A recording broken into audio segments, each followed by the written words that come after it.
شادی کے بعد کوئی لڑکی نہیں چاہتی کہ وہ اپنے ماں باپ کو دکھ دے، چاہے اس کی جان پہ کیوں نہ بنائے۔ ہر ظلم ستم سہتی ہے لیکن ہنس کے جیتی ہے، اور کبھی نہیں چاہتی کہ میرے ماں باپ کو میرے بارے میں پتہ چلے، کیونکہ ماں باپ نہیں چاہتے کہ میری بچی کی پرچھائی پہ بھی کوئی پیر رکھے۔ السلام علیکم مائی یوٹیوب فیملی، کیسے ہیں آپ سب؟ امید کرتی ہوں ٹھیک ہوں گے۔ میں بھی آپ سب کی دعاؤں کے ساتھ میں ٹھیک ہوں۔ گڑیا نام ہے میرا، اور میں ایک غریب گھر کی بیٹی ہوں۔ میرے ماں باپ نے جتنا بھی ان سے بن پڑا انہوں نے دہیج دیا، اس کے باوجود بھی میرے سسرال والے مجھ سے خوش نہیں ہیں۔ کیوں؟ کیونکہ میرے ماں باپ نے 4 پہیوں کی گاڑی نہیں دی، کیونکہ ہمارے پاس اتنا تھا ہی نہیں کہ جو 4 پہیوں کی ہم گاڑی دے پاتے۔ ہم نے تو پہلے ہی کہہ دیا تھا کہ ہمارے پاس کچھ بھی نہیں ہے، پھر بھی اس کے باوجود بھی مجھے ہمیشہ یہ بات کا طعنہ دیا گیا کہ کیا لے کر آئی۔ ساس چھوڑے تو سسر، اور سسر چھوڑے تو نندے، نندے چھوڑے تو دیور، اور دیور چھوڑے تو جیٹھ۔ ہر ایک کے زبان پہ میرے لیے صرف اور صرف طعنے ہی طعنے ہیں۔ میں اپنی زندگی سے اتنی عاجز ہو گئی ہوں کہ کبھی کبھی من کرتا ہے کہ اپنے آپ کو ختم کر لوں، لیکن میں نے آج تک بھی اپنے ماں باپ کو کبھی کچھ نہیں بتایا، صرف اور صرف اسی لیے کہ میرے ماں باپ کو دکھ ہوگا میرے بارے میں جان کے۔ جب بھی امی پوچھتی ہے نا یا ابو پوچھتے ہیں بیٹی تم سسرال میں خوش ہو، تو میں ہنس کے کہتی ہوں جی ابو۔ بیٹا کوئی پریشانی تو نہیں نا؟ نہیں ابو۔ کوئی تنگ تو نہیں کرتا نا؟ نہیں ابو۔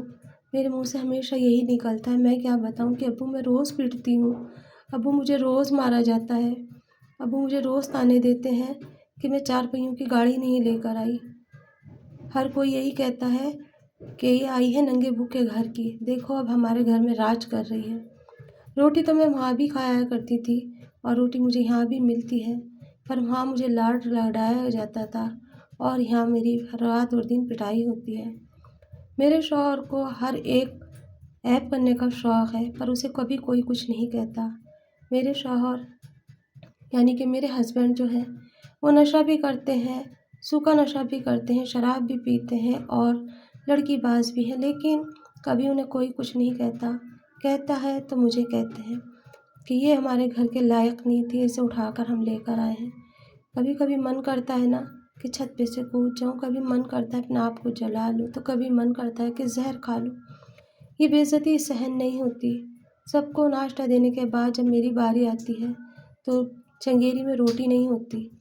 سب کو ناشتہ دینے کے بعد جب میری باری آتی ہے تو مجھے چائے نصیب نہیں ہوتی۔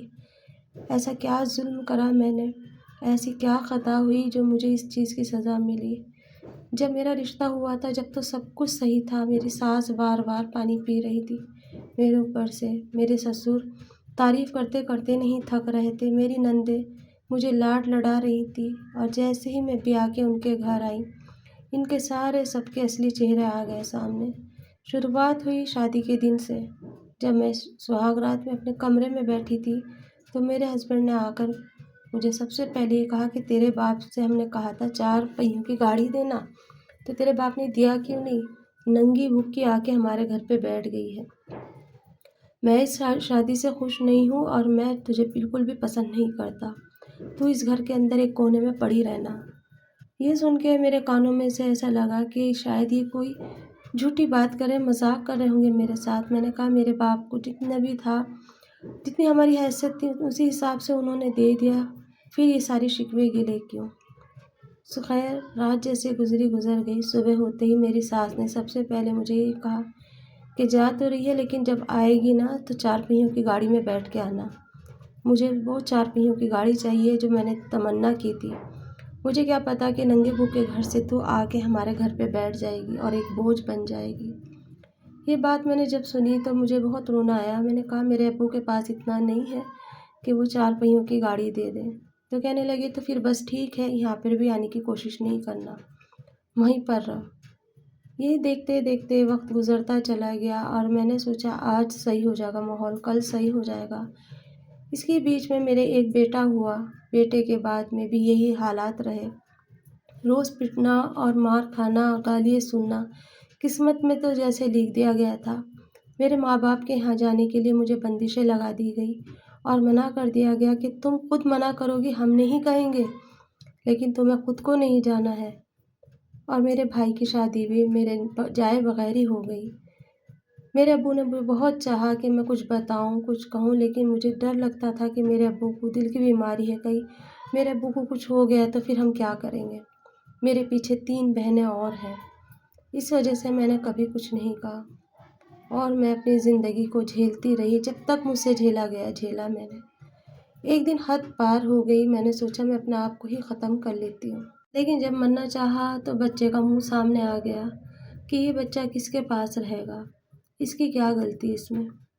یہی سوچ کے میں نے اپنے قدم پیچھے کر لیے، کیونکہ زندگی جینے کا تو اب من ہی نہیں کرتا۔ اس زندگی میں سوائے دکھوں کے اور کچھ بھی نہیں ہے میرے پاس۔ رات دن ذلیل ہونا، باتیں سننا، ماں باپ کے بارے میں جو وہ گالیاں دیتے ہیں نا، وہ نہیں سنی جاتی۔ ہر ایک بات کے اوپر گالی ہوتی ہے میرے پاس۔ دل کرا تو کھانے کے لیے دے دیا، نہیں دل کرا تو نوکروں کی طرح کام کرو اور جا کے سو جاؤ۔ کہوں تو کس سے کہوں؟ میرے پاس اتنی بڑی پڑھائی بھی نہیں جو میں اپنے بیس پہ اپنے بچے کو پال لوں، یا میں یہاں سے کہیں چلی جاؤں، کیونکہ مجھے کبھی کوئی پیسے نہیں دیتا۔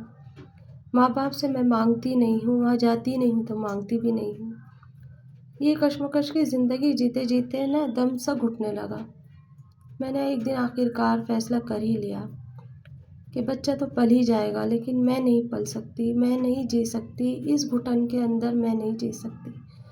میرا دم گھٹتا ہے، مجھے یہ احساس ہوتا ہے ہر بات کے اوپر کہ میں ایک بوجھ ہوں جو یہاں آ گئی ہوں۔ 2 وقت کی میں روٹی کھاتی ہوں، حد سے زیادہ کام کرتی ہوں، اس کے بعد بھی مجھے سکون نہیں۔ اس کا پی کے آنا اور پھر بے رحمی سے مجھے مارنا، دیوار میں سر مار دینا تو پیٹ میں لات اور مکے مار دینا مجھ سے برداشت نہیں ہوتا۔ کب تک برداشت کروں میں؟ نہیں سہا جاتا۔ ابو تم نے کیوں میری شادی اس سے کری تھی؟ ابو میرے بارے میں ایک بار تو سوچ لیتے، صحیح طریقے سے ان کے بارے میں جان پہچان تو کر لیتے، چھان بین تو کر لیتے ابو۔ اب نہیں سہا جاتا۔ سہتے سہتے میں تھک گئی ہوں امی، میں مرنا چاہتی ہوں، میں نہیں جینا چاہتی۔ میں یہی سوچتی اور کام کرتی رہتی اور یہی سوچتی کہ میں کس طرح سے اپنی جان دوں۔ یہ تو مجھے بھی پتہ ہے کہ دنیا میں زندگی ایک ہی بار ملتی ہے، بار بار نہیں ملتی، لیکن میں کیا کروں؟ میرا دل نہیں کرتا اب جینے کے لیے۔ ایک عورت کے لیے اس سے بڑی بے عزتی کیا ہوگی جب اس کا آدمی اسے ٹھکرا دے اور سب کے سامنے ذلیل کرے اور اسے کہے کہ تو دہیج میں کیا لائی۔ اس کے بعد ساس سسر بھی نہیں چھوڑتے، آس پڑوس والے بھی نہیں جانتے کہ میں کس دکھ میں جی رہی ہوں، کس پریشانی میں ہوں۔ دن بھر کام کرو، رات کو لڑائی جھگڑے ہوں، پھر اس کے بعد مار پٹائی، کبھی کبھی تو وہ باہر بھی نکال دیتے ہیں، تو آس پڑوس والے کہتے ہیں کہ تم اپنے باپ سے دہیج لے کر آؤ نا، بولو نا اس سے کہ میں پریشان رہتی ہوں، تھوڑا بہت کچھ کر دیں گے تو اچھا ہو جائے گا، زندگی سنور جائے گی۔ کبھی کوئی یہ کیوں نہیں کہتا کہ تم اپنے حق کی لڑائی خود لڑو، مقابلہ کرو ان ظالموں سے، اپنے آپ کو چھڑوا کے کہیں لے جاؤ؟ نہیں، کیونکہ وہ ان کے والے ہیں تو ان کی بات ہی تو بولیں گے۔ میرے بارے میں کوئی نہیں سوچنے والا، کوئی نہیں سننے والا۔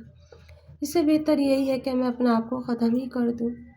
لیکن جب بھی میں یہ سوچتی ہوں نا، ہمت ہار جاتی ہوں، یہ سوچتی ہوں میرے بچے کا کیا ہوگا۔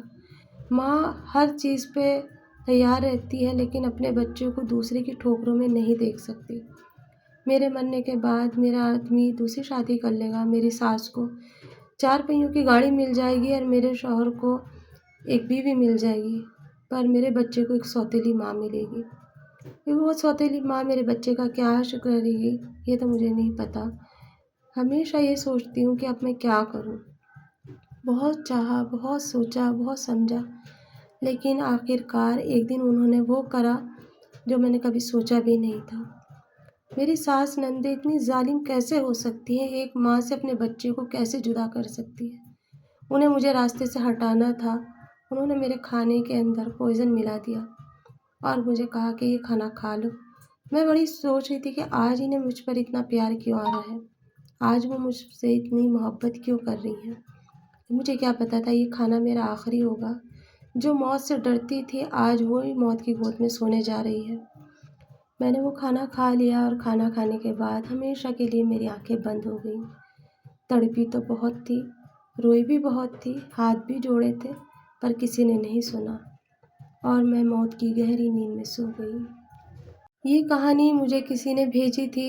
آج وہ اس دنیا میں نہیں ہے، پر ان کی ماں زندہ ہے اور انہوں نے کہا میری بیٹی کی کہانی آپ اپنی زبانی سنائیں۔ کیا کوئی ساس سسر اتنے بھی ظالم ہوتے ہیں کہ ایک زندگی کو ہمیشہ کے لیے خاموش کر دیں؟ کیا انہیں اللہ کے یہاں نہیں جانا؟ کیا انہیں کبھی نہیں مرنا؟ کیا دوسروں کی بیٹیوں کے اوپر ہمیشہ سے یہی ظلم ہوتا چلا آئے گا؟ کیا اس کے خلاف کوئی آواز نہیں اٹھائے گا؟ آج بھی وہ دھڑلے کے ساتھ میں اپنے گاؤں میں گھوم رہے ہیں اور وہ بچی بے موت ماری گئی۔ اس لڑکی کی دوسری شادی کر دی گئی، ضمانتیں ہو چکی ہیں اور کسی کا کچھ بھی نہیں بگڑا، بس ایک زندگی چپ چاپ سو گئی۔ 4 پہیوں کی گاڑی ان کے گھر میں آ کے کھڑی ہو گئی، لیکن ایک زندگی ہمیشہ کے لیے ہار گئی۔ ماں باپ کو شادی کرنے سے پہلے ہمیشہ سے سوچنا چاہیے، چھان بچھان کرنی چاہیے تاکہ لڑکے کی خوبیاں، ماں باپ کی خوبیاں پتہ چلے۔ ایسے ہی نہ کسی کے حوالے اپنی بیٹی کو کر دے۔ تو یہ کہانی گڑیا کی تھی جو آج اس دنیا میں نہیں رہی۔